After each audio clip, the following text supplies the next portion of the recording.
Take good care of Dad for us, will ya? With those words, our eldest son Derek and his wife Amy grabbed their bags and headed off on a trip. Left behind, I stared at my husband, who could hardly move, feeling utterly lost. How could my children be so cruel, leaving me to care for their ailing father? I couldn't help but wonder if I had failed in raising them, as dark thoughts flooded my mind. Don't worry, I have a plan. The one who reassured me was none other than my husband. He looked at me with a smile and slowly got up from the bed. Ignoring my astonishment, he shared an idea to set things right with Derek and Amy. Shall we get started? I'm Layla, and I'm turning 48 this year. Just when our eldest son got married and we thought life would quiet down, my husband Mason had an unfortunate accident. It was a bad fall, and the man I saw in the hospital couldn't even get up on his own. Naturally, he was advised to rest completely, and my usually energetic husband became deeply depressed. Even after his discharge, he needed a wheelchair and constant care. I thought I'd be the one to take care of him, but surprisingly, Amy, my son's wife, volunteered. But it's not right to burden you, my daughter-in-law, with this. It's fine. We should help each other out in times like this. Although I found Amy's offer a bit suspicious, I had no choice but to rely on her. I was working too, and to be honest, her offer was convenient. I decided to compensate her for her help, including living expenses. About 2 weeks after my husband's discharge, I had a day off from work and planned to take him to the hospital.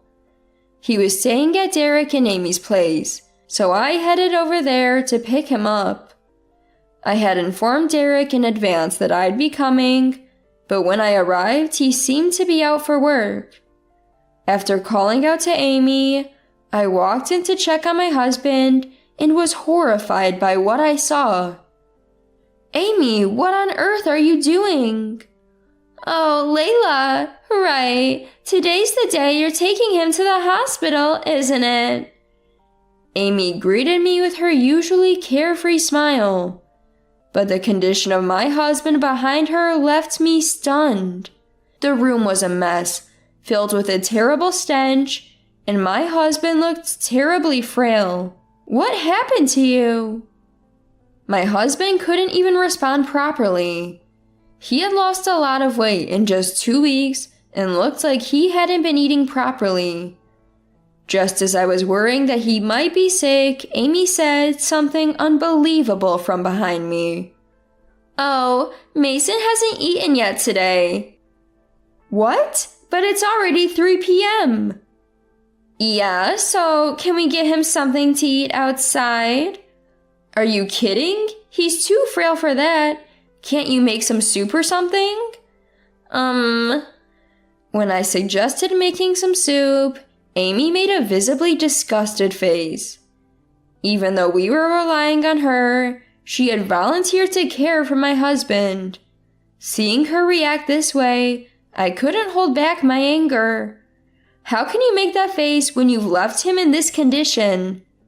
I'm letting you use a room in your house. Isn't that enough? Do you want me to be your servant or something? That's not the point. My husband can't walk because of this accident. All I'm asking is for you to help him a little. Ugh, no way. Who wants to willingly take care of an old man?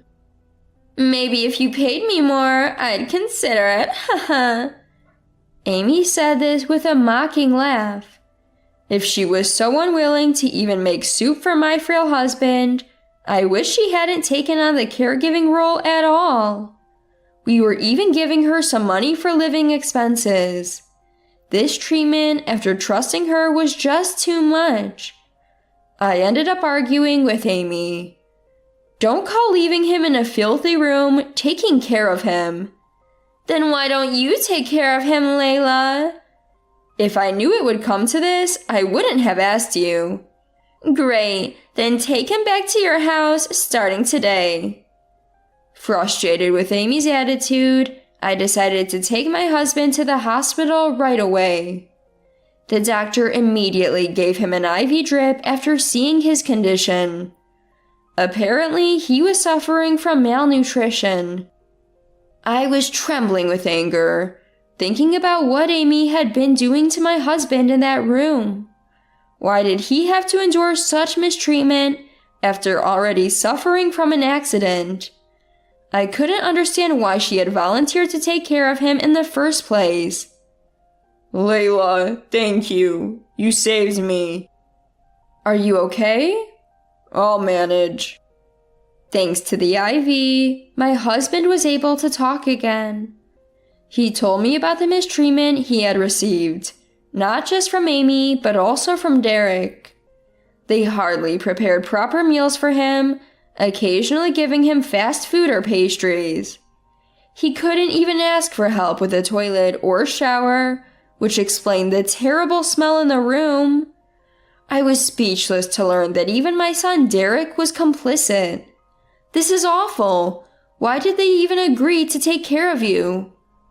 It's probably about money. Amy even took my credit card. What? Apparently, Amy had been borrowing my husband's credit card frequently, claiming she wasn't receiving money from me. Her actions escalated, and she ended up taking his card without permission and using it freely. Unable to tolerate this mistreatment any longer, we called Derek as soon as we got home. Hello, Mom. What's up? What's up? How could you do this to your own father? Well, I have to work, so I had no choice but to leave it to Amy. You think that excuses you? Oh, you're so annoying. If you don't like it, you take care of him. You're the one who asked Amy, right? Frustrated with Derek's unapologetic attitude, I urged him multiple times over the phone to apologize to his father. But Derek brushed off my concerns and even had the audacity to say, Fine. If you don't like how we're doing things, you can take care of Dad. Don't you feel even a little sorry for your father? Not at all. We were taking care of him, and all you do is complain. Hearing both husband and wife use the same dismissive language, I felt disheartened. Even when I asked how they'd feel if their children treated them this way in the future, they insisted it wouldn't happen to them. Oh, by the way, we're going on a vacation during the holidays, on Dad's card. What? Using Dad's card? What are you thinking? Consider it a thank you for taking care of him. So, good luck with Dad's care. With that, my son hung up without waiting for a response. My husband, who had been listening to the conversation, shook his head in disbelief. Fuming, I listened as my husband suggested a countermeasure. People like that won't learn from a scolding alone. So, what do we do? Leave it to me. I have a plan. My husband got up from the bed with a smile. Ignoring my surprise, he shared his plan with me. We decided to execute a plan that would make Derek and Amy truly regret their actions. Let's get started. While rubbing his still recovering legs, my husband spoke.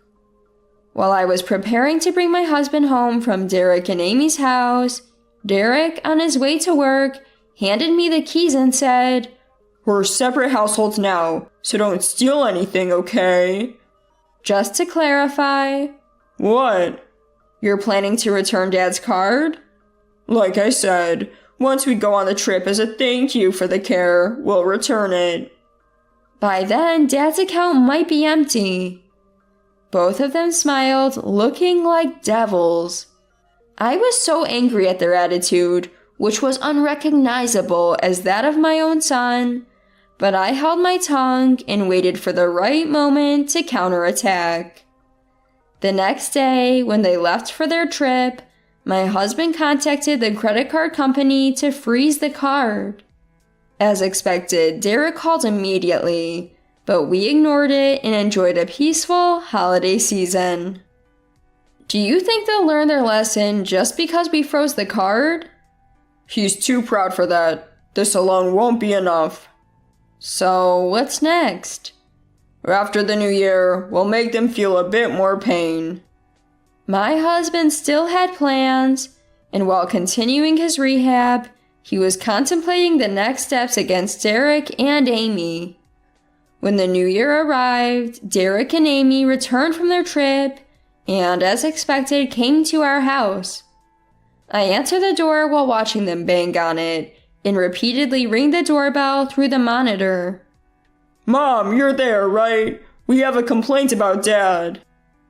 What's the matter? I'll hear you out right here. Layla, isn't this a bit too harsh? What is? You said we could use the card, right? Why did you suddenly stop it? I never gave you permission to use it. They were the ones who first called us strangers, even though we're family. I have no intention of letting people who only act like family when it suits them to misuse a credit card. If they had returned the card and shown some remorse, I might have let it go. But I can't ignore their malicious attitude, showing not a hint of regret. In fact, I'd like you to pay back what you've used so far. You're asking for money back after we took care of you? You're quite stingy, Layla. It's terrifying that you consider that taking care of us. Don't think you'll get away with this. With that, Derek left with Amy. As my husband said, their unrepentant attitude left me more dumbfounded than angry. When I told my husband about their visit, he simply said, I see, and began preparing for work. The next day, he returned to work as he had informed them in advance. His colleagues were surprised at his quick recovery, but even more surprised was Derek. Dad, why? You're supposed to be bedridden. I can't leave a son like you unattended. My husband and son worked at the same company. Fearing that Derek would spread rumors in his absence, my husband decided to return to work. Though visibly annoyed, Derek began bad-mouthing my husband during lunch. My dad, even after being taken care of by my wife, is so stingy about money. You call neglecting a bedridden father care? That's rich. My mom took him back, so we were free to go. And when my wife borrowed his card for living expenses, he suddenly stopped it. Who would let people who go on vacations with someone else's card do as they please? My husband corrected his eldest son, who was trying to demean him. But no matter how much he corrected him, the coworkers seemed to side with the son, not the father. Apparently, not only Derek, but also Amy, had been spreading terrible rumors while making small talk and handing out souvenirs. Your wife pushed the care onto you without paying, right? Let her have her way a little. My wife did pay. What are you talking about? My parents just want to show off. That's why they've become so comfortable lying. At those words, my husband finally lost his temper. Derek had made him the laughingstock, saying he was exaggerating, and even denied the money I had been paying. Fed up with Derek and Amy's audacity to spread lies and play the victim, my husband pulled out something he had brought to the office. You say I'm lying? Yeah, haha. Do you have any proof? Do you remember saying this when I was bedridden? With that, my husband played a recording from the time he was at Derek and Amy's house. Despite his physical limitations, my husband had secretly recorded conversations with Derek and Amy. The content was so appalling that it was hard to share with anyone, even family. Mason, it's really unfortunate that you'll be bedridden for life. We'll use your money on your behalf. Don't say that. It's an accident. It can't be helped. Don't worry, we'll put it to good use. If you're still alive when we get back from our trip, we'll give you a souvenir. After playing the recording, the coworkers who had been siding with our children were speechless. Derek was flustered and tried to make excuses. Anyone who can say such things in front of the person involved is clearly the liar, don't you think? After being exposed, no one in the workplace sided with Derek and Amy. In fact, the truth spread quickly to the bosses, making it difficult for Derek to work. It's your fault for talking too much. Now I'm also in trouble. What? You were the one saying worse things. Despite the backlash, the two showed no signs of remorse. They continued to blame each other, and their marital disputes seemed endless. Eventually, Derek came to our house, saying he wanted a divorce. I can't go on with her anymore. Work is the same. It's unbearable. I have no choice but to quit. Oh, what will you do if you quit? I'll come back here. My room is still available, right? What? Why would I let a thief like you live in my house? What are you talking about? I'm your son. Derek yelled through the monitor. He still thinks we owe him, despite all the trouble he's caused. His audacity left me speechless. You were the one who said we're strangers from another household. I can't risk letting you back in to steal from us again. After hearing this, Derek finally seemed to understand what he had done. He left quietly. I can only hope that this experience will make him reflect on his actions. Later, I heard that Derek and Amy are still together, working hard to make ends meet. Apparently, they had chosen an expensive travel plan, thinking they could use someone else's money, and now their savings are almost gone. Derek still works at the same company as my husband, finding it difficult to change jobs due to the rumors. My husband had been diagnosed with a simple fracture, but due to his age, recovery would take time. Derek and Amy had misunderstood this as him being bedridden for life and were planning to use his assets as a lifetime gift. Hearing the word inheritance, my 52-year-old husband was furious and vowed never to leave anything to them. He recovered at a speed that surprised even the doctors, and is now back at work more motivated than ever. I'm not losing to the young ones yet. It's good to be enthusiastic, but don't overdo it. Yeah, maybe I do need a break sometimes. Exactly. Why don't we plan a trip to Hawaii or something? Though he's always been passionate about his work, we're planning a trip to ensure he doesn't overcommit this